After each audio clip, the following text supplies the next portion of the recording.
Hey everybody, in this video I'll be talking about 4 instances when you should be metagaming.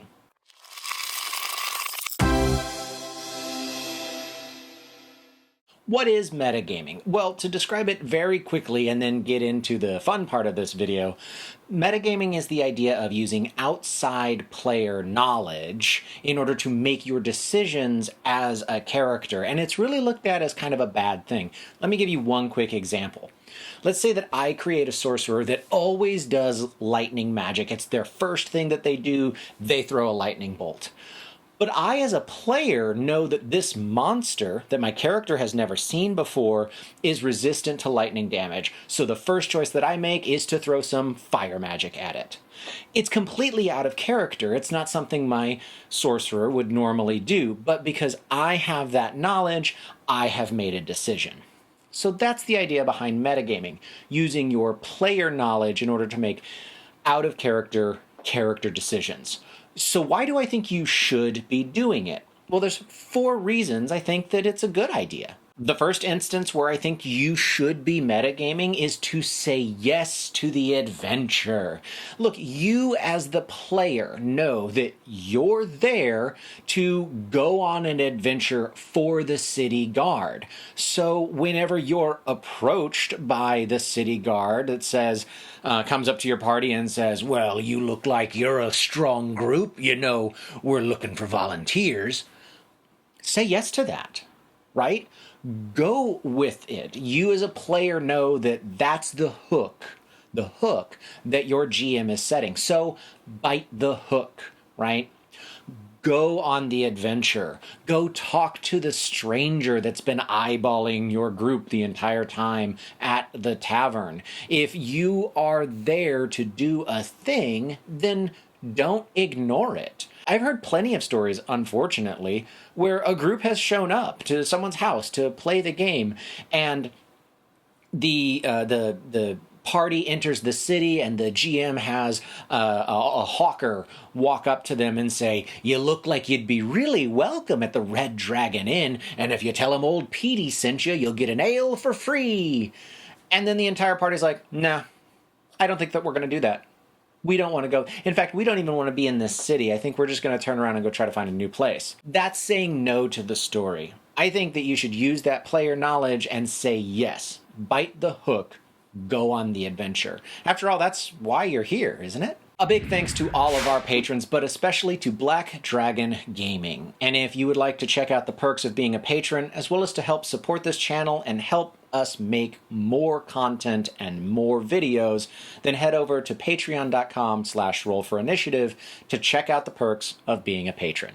All right, back to the video. The second instance of good metagaming for me is holding back because it's better for everyone else. Doing things that might be out of character because you're aware that it's going to have repercussions that are going to affect everyone else at the table, the story that's being told, or the episode that you're filming or streaming, all right? So here's what I mean. Maybe you've made a paladin character that can never let the enemy escape and always brings them to justice. And your character sees an NPC that you know is wanted. Now, maybe you as a player know that that's not really what this session is about. That's not the reason you all came to this city. And you're aware that if you chase that person down, it's going to derail the story that's being told. Maybe you'll get into a huge fight. Maybe other people can get injured just because you want to do something in character. So you rush in and it has major consequences for you and everyone else. Well, instead, I think that that's a great opportunity to metagame, to remember why you're here and say, all right, I'm going to act out of character, and why do I decide to let that person go? Why do I act against my character's interests for the betterment of all of these people? That's metagaming, sure, but it's also a really cool chance for some character development, and you're keeping in mind the other people at the table. I think that that's the good type of metagaming. And that dovetails into metagaming in order to tell a better story. All right, so maybe making the decision of not killing all of those bandits because you realize if I decide to let them go, then it opens up the world for more stories.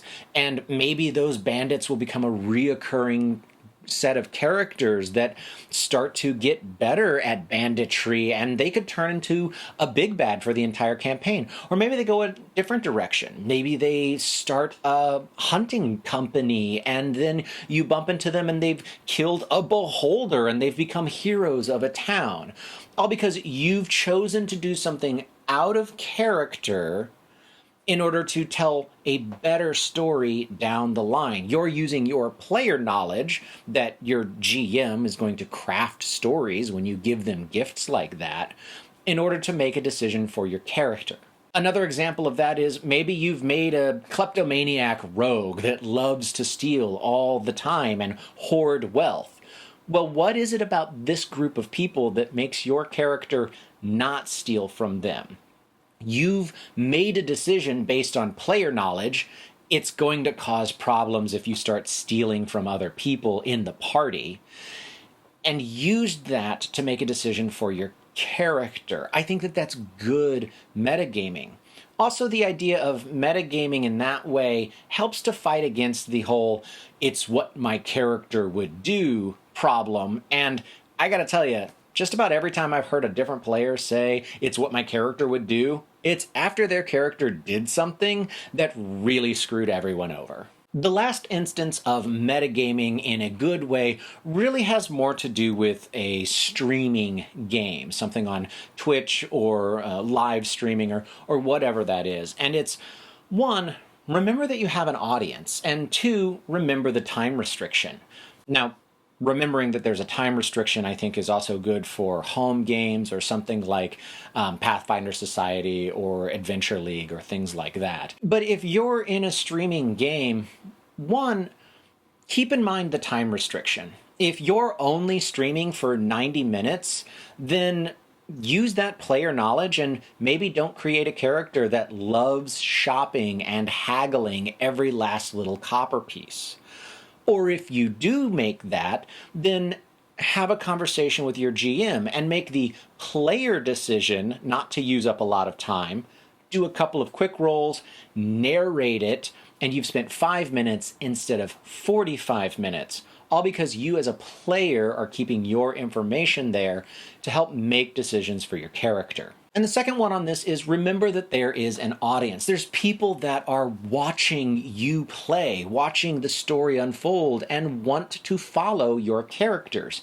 So as a player, make decisions that help create dynamic characters.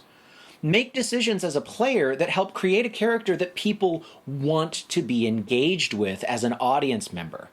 Now, an engaging character isn't the same as a character that everyone likes, but as a player, maybe don't make a character that is super shy and doesn't like to talk up and only reacts to things because, well, that's probably not super interesting to watch. Or if you did make a super shy character, as a player, realize that they need to break out of that shell and try to be more engaging. Player knowledge, I should be fun to watch. Character decision, I speak up more often. So what do you think about this idea of good metagaming? Metagaming that helps to collaboratively tell a story and make fun choices for the characters, as opposed to the type of metagaming that lets you use player knowledge to get ahead or cheat or take shortcuts or more negative things within the game. I'd love to hear what you think about good metagaming in the comments below. So until next time, I'm Ryan. Thanks for watching Roll for Initiative. Bye.